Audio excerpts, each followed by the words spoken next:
trouvons actuellement dans les coulisses du Papat 2013 pour interviewer Manon, qui fait partie de Démocratie et Courage qui intervient lors du Papat. Bonjour. Bonjour. Alors, qu'est-ce que Démocratie et Courage ? Démocratie et Courage est un programme de lutte contre toutes les discriminations. On fait des interventions donc, dans des collèges et des lycées pour sensibiliser des plus jeunes à cette thématique qui nous est très chère à Léo-Lagrange. Pourquoi la création de ce programme ? Ce programme a été créé d'abord en Allemagne en 97 quand pour des élections régionales ils se sont rendus compte que le Front National, donc le parti nazi en Allemagne, avait eu un très grand score du style 13%. Ils se sont dit que c'était plutôt significatif d'un malaise dans la société et ils ont commencé à créer des journées de sensibilisation pour des collégiens et des lycéens.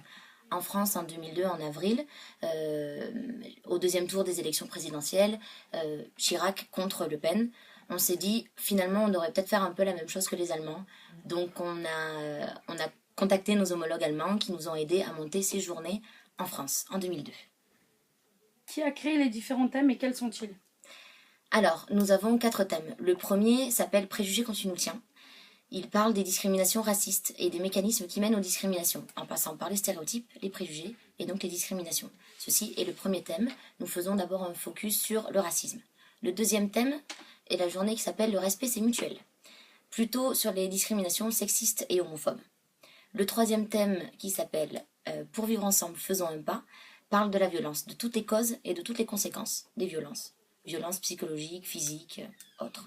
Et enfin, le dernier thème, qui est né en 2012, s'appelle « Déco dans les médias », qui permet de parler des stéréotypes véhiculés dans les médias, dans les publicités. Voilà, une éducation aux médias pour critiquer un petit peu son regard et ne pas gober tout ce qu'on nous montre. Ok. Alors, quel est votre public ? Essentiellement collégiens et lycéens. Nous intervenons aussi auprès des SPIP, donc dans les prisons. Ça ne nous est pas arrivé beaucoup, mais on l'a fait. Auprès des BAPAT, donc tous les BAPAT qui passent par Inforum Léo-Lagrange sont formés aux 2 premières thématiques. Et enfin, l'École nationale de police. On intervient pour tous les cadets de la République qui essaient de passer le concours de gardien de la paix. Voilà. Mais sinon, toi, c'est quoi ton rôle ? Alors moi, je suis animatrice de réseau, c'est-à-dire que je forme des jeunes volontaires de 18 à 30 ans pour intégrer notre programme. Après, j'essaie de les motiver à rester dans le réseau, je leur propose les interventions tous les mois, donc voilà, collège, lycée et autres. Et on fait aussi d'autres petites actions ponctuelles grâce à une autre association qui s'appelle le Réseau Action Jeune, qui mobilise les jeunes investis de Léo-Lagrange. Comment sont préparées les interventions ?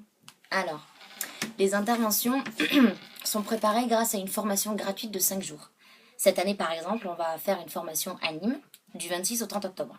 Tous les ans, à la période de la Toussaint, on propose une formation, donc toujours gratuite, pour des jeunes, pour qu'il n'y ait pas de problème financier pour s'investir dans ce tel programme.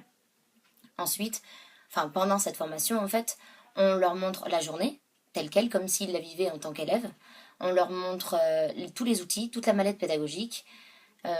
Ils apprennent aussi d'autres choses grâce à des débats mouvants, grâce à des jeux. On leur explique un peu tous les problèmes annexes de cette thématique qu'est la discrimination. Ils sont formés, ils sont sensibilisés et ils font aussi des petits exercices de simulation pour mieux intégrer toute la mallette et se préparer aux interventions. Et comment gérez-vous les débats ? Dans les classes, mais ça dépend après des interventions, on envoie toujours des binômes d'intervention. Donc il y a toujours 2 personnes qui font des interventions. Et les débats sont gérés grâce à des petites techniques, des petits outils qu'on apprend pendant la formation. Et après, c'est au gré de chaque intervenant comment est-ce qu'il se sent de rentrer dans un débat ou pas, d'ailleurs, parce qu'on ne force personne à parler ou à ne pas parler. Et c'est comment on se sent, surtout gérer sa propre violence, ses propres préjugés, ses propres représentations, pour être plus objectif lors des débats. Ok. Merci beaucoup pour cet entretien. Merci. Il n'y a pas de souci.